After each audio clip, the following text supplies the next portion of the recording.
आप देख ही रहे होंगे हाल के समय में भारत को लेकर खास तौर पर वो देश अपना मुंह ज़्यादा खोलने में लगे हैं जिनके पास कुछ बचा नहीं है। पाकिस्तान को ही ले लें। भारत की देखा देखी में भारत को टक्कर देने के चक्कर में उसने एक बैलिस्टिक मिसाइल का परीक्षण किया जिसके पार्ट्स और कंपोनेंट चीन की 3 कंपनियों द्वारा दिए गए थे।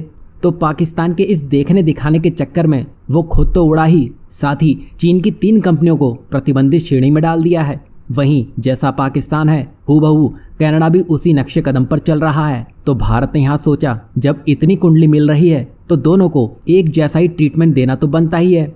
आपकी जानकारी के लिए बता दें कि जो देश ये सोच रहे हैं कि भारत सिर्फ कनाडा के पीछे ही पड़ा है, तो उनकी जानकारी के लिए बता दें कि भारत कनाडा के साथ ही साथ अपनी आर्थिक ताकत में इजाफा करने के लिए India middle east Europe economic corridor यानी कि आईमैक को भी साथ आगे लेकर बढ़ने में लगा है। यहाँ भारत ने आईमैक पर काम करना शुरू कर दिया है जिसमें रेलवे की तरफ से 3.5 लाख करोड़ रुपए लगाकर भारत वेस्टर्न कोस्ट में 8 पोर्ट्स हैं उन पर काम करना शुरू कर चुका है ताकि भारत बड़ी क्वांटिटी में मिडिल ईस्ट तक शिपिंग लाइन के जरिए अपना कार्गो पहुंचा सके। और भारत की तरफ से ये भी कहा गया है कि भले इसको रोकने की कोशिश की जा रही हो पर आईमैक रुकेगा नहीं। तो भारत दोनों मोर्चों का इस्तेमाल कर रहा है। एक तरफ अपने विकास पर ध्यान दे रहा है, साथ ही दूसरे मोर्चे पर भारत कनाडा को उसकी असली जगह दिखाने का मन बना चुका है। ये तो आप देख ही रहे हैं कनाडा अब रुक नहीं रहा है। अभी जिस तरह उसने ब्रिटेन और अमेरिका को एक करके भारत को घेरने का प्लान तैयार किया था जिसको भारत ने विफल कर दिया, लेकिन जिस तरह कनाडा की हरकतें हैं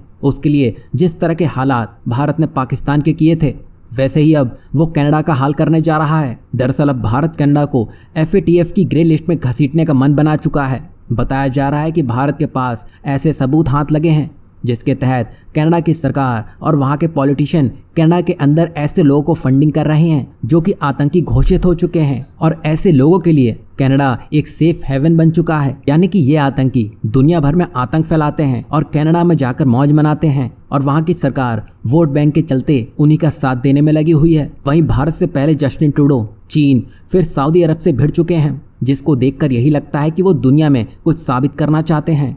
तभी तो सऊदी मिडिल ईस्ट ओपेक में बड़ी पहुंच रखता है।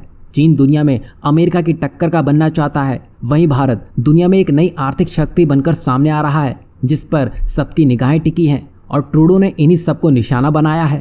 पर इस बार भारत की तैयारी के आगे कनाडा की सारी चाल धरी की धरी रह जाने वाली है। दरअसल भारत का मकसद यहाँ यह है कि कनाडा के सारे खार खाए देशों को एक करके ट्रूडो की घेरेबंदी की जाए ताकि FATF की नज़रों में कनाडा का चिट्ठा खोला जा सके। वहीं आपकी जानकारी के लिए बता दें कि भारत ने पाकिस्तान के खिलाफ भी यही तरीका अपनाया था जिसकी वजह से पाकिस्तान को बार बार FATF की ग्रे लिस्ट में भेजा गया है। हालांकि कनाडा को FATF की ग्रे लिस्ट में भेजना इतना आसान तो नहीं होगा, लेकिन अगर भारत ने ये कदम उठा लिया तो कनाडा के खिलाफ ये बहुत बड़ा एक्शन होगा और FATF की कमेटी कनाडा के खिलाफ जांच शुरू करने के लिए मजबूर हो जाएगी। वहीं मान लीजिए अगर कनाडा बच भी जाए तो सिर्फ FATF में कनाडा का नाम का डिस्कशन होना उसके लिए एक बड़ी बेइज्जती के समान होगा।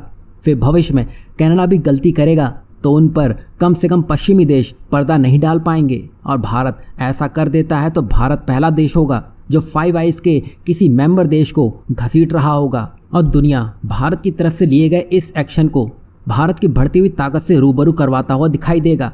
फिर भारत के खिलाफ कोई भी बोलने से पहले 10 बार सोचेगा।